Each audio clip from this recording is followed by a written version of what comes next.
आदरणीय भुजबळ साहेब, आदरणीय ज्यांना हा महात्मा फुले समता पुरस्काराने आज सन्मानित करण्यात येत आहे ते सिने अभिनेते, निर्माते, दिग्दर्शक आदरणीय नागराजी मंजुळे, आदरणीय समीरजी भुजबळ, आदरणीय पंकजजी भुजबळ, आदरणीय दिलीपजी कांबळे, व्यासपीठावरती उपस्थित असले सर्व सन्माननीय सदस्य, मी दिलगिरी व्यक्त करते सर्वांची नावं घेण्यापेक्षा सन्माननीय व्यासपीठ आणि या ठिकाणी समता भूमीवरती अभिवादन करण्यासाठी मोठ्या संख्येने उपस्थित असलेला हा जनसमुदाय, या सर्वांचं मी मनापासून स्वागत करते.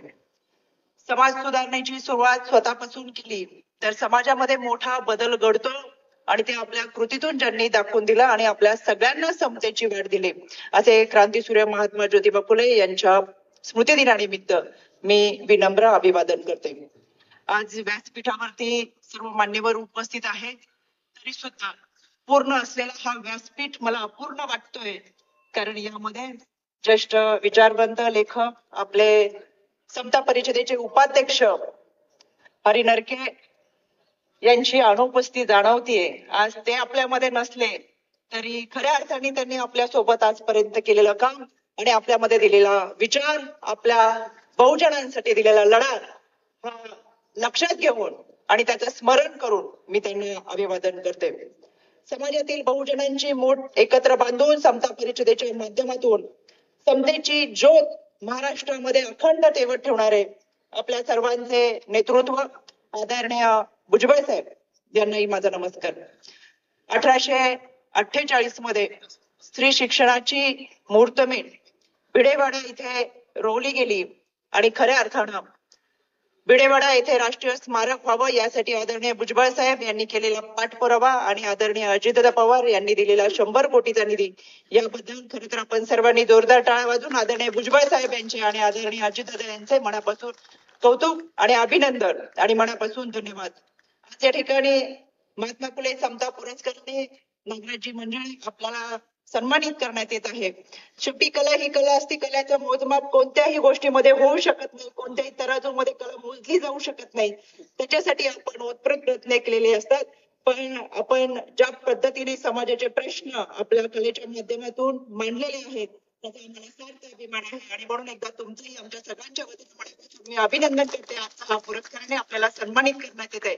मी बारकाईने पाहत होते, आदरणीय भुजबळ साहेब प्रत्येक गोष्ट न गोष्ट आपल्याला दाखवत होते आणि बारकाईने आपलं लक्ष वेधून घेत होते यासाठी की कदाचित काही गोष्टी कॅमेऱ्यामधून घेता येणार नाहीत किंवा त्याच्याकडे दुर्लक्ष होईल, पण आपल्या नजरेच्या कॅमेऱ्यामध्ये ते बद्ध केलं जावं यासाठी आदरणीय भुजबळ साहेबांचा प्रयत्न होता, जेणेकरून ज्या माध्यमातून आतापर्यंत क्रांतीसूर्य महात्मा ज्योतिबा फुले असतील, क्रांतीज्योती सावित्रीबाई फुले असेल, यांनी समाजामध्ये आमच्यासाठी दिलेला लढा कुठे ना कुठे काही अंशी दुर्लक्षित राहिला असेल.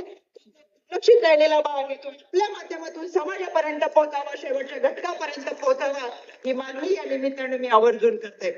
आज मानवी समाजाचे समता हे महत्वाचे मूल्य आहे, म्हणून मला आवर्जून म्हणावंसं वाटत, समतेच्या वाटेनं तो खणकावत पैंजण यावं, समतेच्या वाटेनं तू खणकावत पैंजण यावं, तू यावं बंधन तोडीत यावं.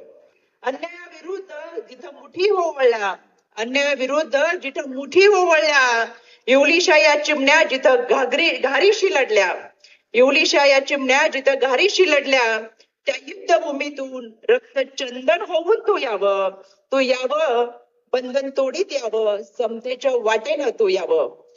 खर तर आजही समाजामध्ये फार मोठ्या प्रमाणातले प्रश्न आहेत. हे प्रश्न सोडवण्यासाठी क्रांतीसूर्य महात्मा ज्योतिबा फुले यांचा विचार आजही आपल्याला अंगीकारणं फार गरजेचं आहे आणि त्याच्यासाठी आपण सर्वांनी सज्ज असावं असं मला वाटतं. मग तो शेतकऱ्यांचा प्रश्न असेल, कष्टकरी असेल, कामगार असेल, आमच्या महिला भगिनींच्या वरती होणारे अन्याय अत्याचार असतील, हे सगळे प्रश्न सोडवण्यासाठी आजही सत्यशोधक विचाराची गरज आहे. पण आज या स्मृती दिनाच्या निमित्तानं केवळ समता भूमीवरती मस्तक टेकणं म्हणजे आमचं काम झालं असं होणार नाही. तर हा समतेचा सत्यशोधकचा विचार अंगीकारला पाहिजे आणि म्हणून खऱ्या अर्थानं महात्मा ज्योतिबा फुले यांना अपेक्षित असलेली समतेची भूमी, समतेचा विचार भारतरत्न डॉक्टर बाबासाहेब आंबेडकर यांनी आपल्या घटनेच्या माध्यमातून दिला. म्हणून राज्य महिला आयोगाचे अध्यक्ष म्हणून महाराष्ट्राच्या कानाकोपऱ्यामध्ये फिरते, पण अजूनही मला जाणवतो आमचं चांद्रयान चंद्रावर पोहोचलं त्याचा आम्हाला अभिमान आहे, पण अजूनही आमच्या महिला भगिनींचे प्रश्न जिथं आहेत तिथंच आहेत, ते सुटले गेले पाहिजे, त्याच्यासाठी प्रयत्न केला गेला पाहिजे. वाढती विषमता ही दूर करण्यासाठी आपल्याला एकत्र आलं पाहिजे. ग्रामीण भागामध्ये आजही मोठ्या प्रमाणात बालविवाह होतात.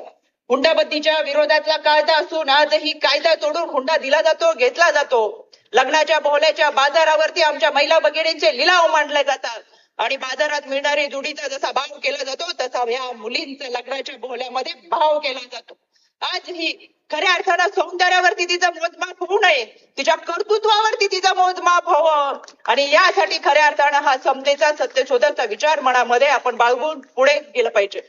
आजही आम्हाला वंशाला वारसदार लागतो. आजही आमच्या गर्भामध्ये मुलीचा जीव असेल तर तिची हत्या केली जाते. आजही गर्भनिधन चाचणी केली जाते जी कायद्यानं गुन्हा. एका बाजूला सरकार शासन कायदा करतो आणि दुसऱ्या बाजूला तितक्याच ताकदीने ते कायदे मोडण्यासाठी आम्ही प्रयत्न करत असतो. मग खऱ्या अर्थानं नागरिक शास्त्राची पुस्तकं आम्ही वाचली, पण खरेच नागरिक झालो का याचा विचार करणं फार गरजेचं आहे. आणि म्हणून खऱ्या अर्थानं क्रांतीसूर्य महात्मा ज्योतिबा फुले यांनी जो विचार दिला तो आपण पुढे घेऊन जाणं गरजेचं आहे असं मला वाटतं. क्रांतीसूर्य महात्मा ज्योतिबा फुले यांचा काल सुसंगत पद्धतीने भारतीय राज्यघटनेमध्ये समाविष्ट केला असेल तर भारतरत्न डॉक्टर बाबासाहेब आंबेडकरांनी. म्हणून उद्या पुराण वाचायचं असतील तर वाचा, पण त्याच्याबरोबर संविधान वाचलं गेलं पाहिजे, घटना वाचली गेली पाहिजे. समाजामध्ये असणारे अनेक प्रश्न आहेत, त्या प्रश्नांच्या विरोधात जर लढायचं असेल तर त्याचा आत्मविश्वास जर कुठून मिळणार असेल तर तो बाबासाहेबांच्या संविधानातून मिळेल आणि हे संविधान देण्यासाठीची प्रेरणा क्रांतीसूर्य महात्मा ज्योतिबा फुले यांनी दिली. त्यांना अपेक्षित असलेली सत्यशोधक ही या संविधानामध्ये मांडलेली. म्हणून या निमित्तानं माझी विनंती आहे, माझ्या मायमाऊल्या मोठ्या प्रमाणात बसलेत, मला कोणाच्या भावना दुखवायच्या नाहीयेत, पण 16 सोमवार, 15 गुरुवार, 14 रविवार काय करायचे असतील तर करा, पण त्याबरोबर खऱ्या अर्थानं महात्मा ज्योतिबा फुले यांच्या प्रेरणेने उभं राहिलेलं भारतीय संविधान जे बाबासाहेबांनी दिले ते मात्र वाचायला कधी विसरू नका. लढण्याची ताकद आणखी प्रखर होईल हेच मला या निमित्तानं सांगायचंय. यामध्ये सत्यशोधक चळवळीतून क्रांतीसूर्य महात्मा ज्योतिबा फुले यांच्या सहकार्याने सोसायटी स्थापन केल्या आणि त्यातून महाराष्ट्रामध्ये सहकार चळवळ उभी राहिली. मग यामध्ये साखर कारखाने, बँका, पाणी पुरवठा वाटप त्याचबरोबर उद्योग सुरू झाले. पण सत्यशोधक चळवळीचा प्रभाव कुठेतरी थोडासा कमी पडला आणि परंपरागत सरंजामशाही त्याच्यावर कब्जा करू लागली आणि त्याचं चित्र आपण सगळेजण पाहतो. म्हणून पुन्हा एकदा या सत्यशोधक चळवळीचा प्रभाव हा वाढला पाहिजे. आतापर्यंत खऱ्या अर्थानं समता अणुअणुबंध विषमता किती वाढली याचा विचार करणं फार गरजेचं आहे. आणि म्हणून मला वाटतं महात्मा ज्योतिबा फुलेंनी जो विचार दिला तो राजश्री शाहू महाराज असतील, भारतरत्न डॉक्टर बाबासाहेब आंबेडकर असतील, यांनी त्यांच्या खांद्यावर घेतला आणि ते पुढे चालले. पण त्यांनी घेतलेला खांद्यावरचा विचार आम्ही पुढे आणू शकलो का याचं आत्मचिंतन आजच्या या स्मृतिदिनी होणं फार गरजेचं आहे. कारण हा विचार पुढे घेऊन जाण्याची जबाबदारी आणि तुमची आणि माझी आहे आणि ती आपण पार पाडली पाहिजे. आणि खरंच आजच्या या स्मृतिदिनी हेच अभिवादन ठरेल असं मला मनापासून वाटतंय. आजच्या या निमित्तानं एखादी गोष्ट पटली नाही तरी समाजाविरोधातला लढा प्रखर झाला पाहिजे आणि तो आपण केला पाहिजे. हा विचार महात्मा ज्योतिबा फुले यांनी त्यांच्या कार्यातून दिलेला आहे. आणि म्हणून घरात मारेकरी घुसताना सुद्धा त्याला माफ करणं इतकं संयमीपणा आपल्या कोणामध्ये नाही. पण ज्या पद्धतीने टीका होती, टिप्पणी होती, मला आवर्जून सांगायचंय विचारापेक्षा कृतीवरती जास्त भर दिला असेल आणि हे सगळं जर कोणी अंगीकारलं असेल तर इथं बसलेले आदरणीय भुजबळ साहेब यांनी. आतापर्यंत अनेक चिखलफेक झाली, अनेक टीका टिप्पणी झाली. त्यावेळेचा मारेकरी घरात घुसून मारत होता, आता दाराच्या अवतीभोवती फिरून मारतोय. तरी सुद्धा प्रखर लढा देण्याचा प्रयत्न त्यांनी सोडला नाही. आणि केवळ एक नेतृत्व माणूस करतोय म्हणून त्याच्या पाठीमाग आपण अनुयायी म्हणून चालण्यापेक्षा प्रत्येक वेळेस घोषणा देतो, साहेब तुम आगे बढ़ो हम पीछे. अरे पीछे कशासाठी साहेब, आप आगे बढ़ो हम आपके साथ ही है. हा खऱ्या अर्थानं उद्घोष या समता भूमीतून झाला पाहिजे.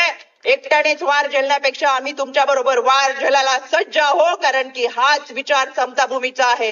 म्हणून बहुजनांचा आवाज हा बुलंद झाला पाहिजे. यासाठी आपण सगळ्यांनी एकत्र येऊन हा समतेचा आणि सत्यशोधकचा विचार पुढे चालवला पाहिजे.